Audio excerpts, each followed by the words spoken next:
when King Charles II died,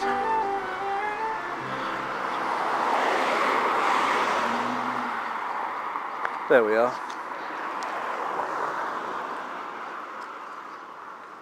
That's Nell Gwyn's cottage, and that's a 17th century house, still preserved in all its beauty.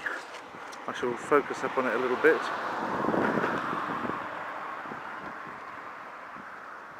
I won't. And effectively it amounts to Gallows Hill 11, yeah, but as I say, it doesn't show you that that's Nell. There's no plaque, there's no anything. All we know is from local legend that that had been the house that Nell Gwyn used to stay in. There's a private family there. I don't want to intrude on them unduly. It's a private property that they deserve their peace and quiet.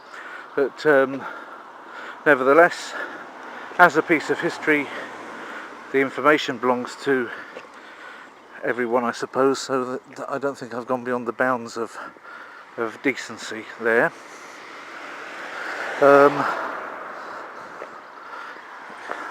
If you think that I have gone beyond the bounds of decency, then by all means write me a postcard, put it in the post to me and let me know that I've gone beyond the bounds of decency, and I shall see what I can do about it. It'll probably involve twisting the card into a tube and inserting it into a certain area of my anatomy, but never mind. Anyway, so King Charles II on his deathbed, he knows that he's got this very nice, loyal mistress who came from poverty, achieved obviously from her acting talents, and she was a sharp-witted woman who made people laugh, and she maintained the friendship of many people whose names have gone down in history as literary people and theatrical people. She basically, well, once you get to a certain age, of course, you go off your prime, you very quickly can lose the small stash of money that you might have built up. And King Charles knew that he was the only one that really cared much by the end about Nell Gwyn, and when he was on his deathbed, he basically asked the people around him, almost as his dying words, please don't let poor Nell starve. Well, she died in penury, it's said. Probably not of starvation though. It's understood that she had a form of syphilis, which from the morals of the day wasn't massively surprising. Oh, there's a nice pansy down there by the lamppost on the subject of pansies. So nobody really took a great deal of notice of looking after her towards the end of her life. She did end up, after nagging people's life out, with a couple of properties bestowed on her, but how long they lasted her and how much she could get from them is anybody's guess, I think. Going back to when they actually met, she was actually not acting, she was watching the theatre.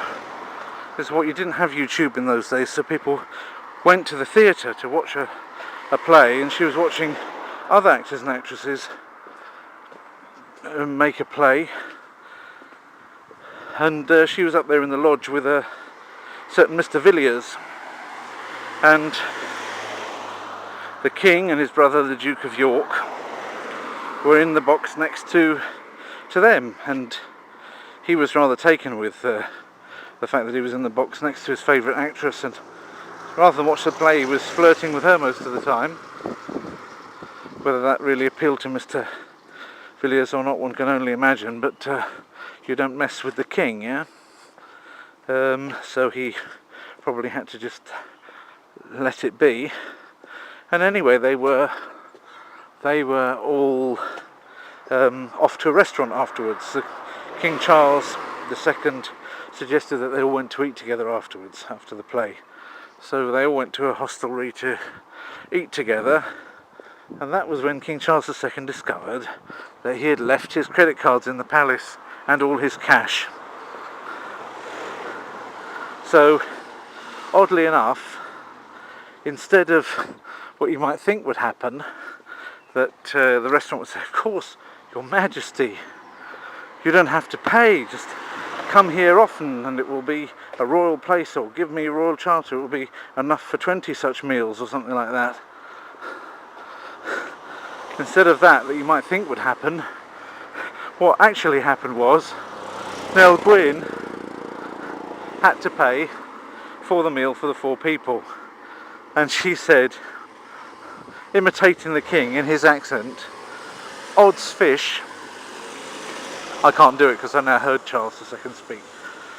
She said, "Odds fish, I swear I never was in poorer company," which went down as a marvellous joke and sealed her fate as the king's mistress. So much for Nell Gwyn and the Charles II, the Restoration monarch.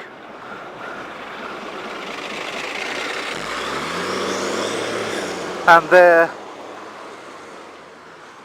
amorous adventures, including time spent here in this part of Hertfordshire. This Gallows Hill Lane now goes up there. Here we have,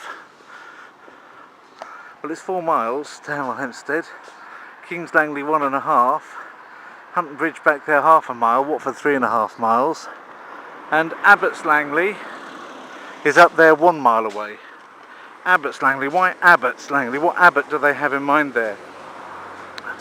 Well, it is none other than Nicholas Breakspear. You say Breakspear, don't you mean Shakespeare? No, Shakespeare was one of those folk that was writing plays around the time of the Restoration, at the time when everybody regarded the theatre as the best thing they could come to near to YouTube. That was Shakespeare. He was like the most popular playwright. He was like the kind of, well, who's at the top of the tree nowadays in YouTube? I don't want to say it because it will immediately date this film, because every 6 months you get a new person come out in front. But Charles, whatever his name is, who's up the front of it now, yeah, that would be like Shakespeare back in the 17th century. But I'm not talking about Shakespeare. I don't know why I'm even talking about Shakespeare right now. I can say a lot about Shakespeare, and I'll happily do some readings of Shakespeare in the future on this channel, but why I'm talking about Shakespeare now is only because his name sounds like Breakspear. What are these little white things? Oh, it's petals of this, as ever, it's the hawthorn. Not the kind of haw that I was talking about earlier with Nell Gwyn, Protestant haw. I was talking about the hawthorn, H-A-W, thorn. Now, that's on the subject of oak trees. As you know, Oak Apple Day, and as luck would have it, sometimes things just fall together, you know, ladies and gentlemen. But there you've got some oak apples. It's large as life. There's an oak tree, and you see the things that look like apples on the oak. That's gall, as in asterisk the gall, very galling. But that's oak apple. There's more of them up there. This is a very galling tree. But there's some beautiful. Let me see how close I can get to them for you. Oak apples. There you go. You don't see that every day. That'd be a nice thing to have as a centerpiece for this, but you never can tell what's going to come up these days. Used to be the halfway mark, now it's anything you like. Charles II hid in an oak tree, as you probably know. But while we're on the subject of Charles II, and more of them are up there. So Oak Apple Day is the day in which it's late in May, I can't remember if it's the 27th, is it 27th of May, Oak Apple Day? Relates to the day when Charles the second hid from Oliver Cromwell's men up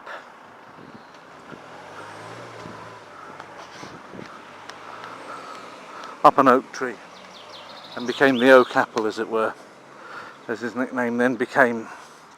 So, and just there is a fine example of the oak apple. It's, as I say, it's a gall, that means a fungus on the oak tree. The retreat here, Dillon Lodge, I don't know what they're retreating from. When I was a boy this didn't have any particular name like that. So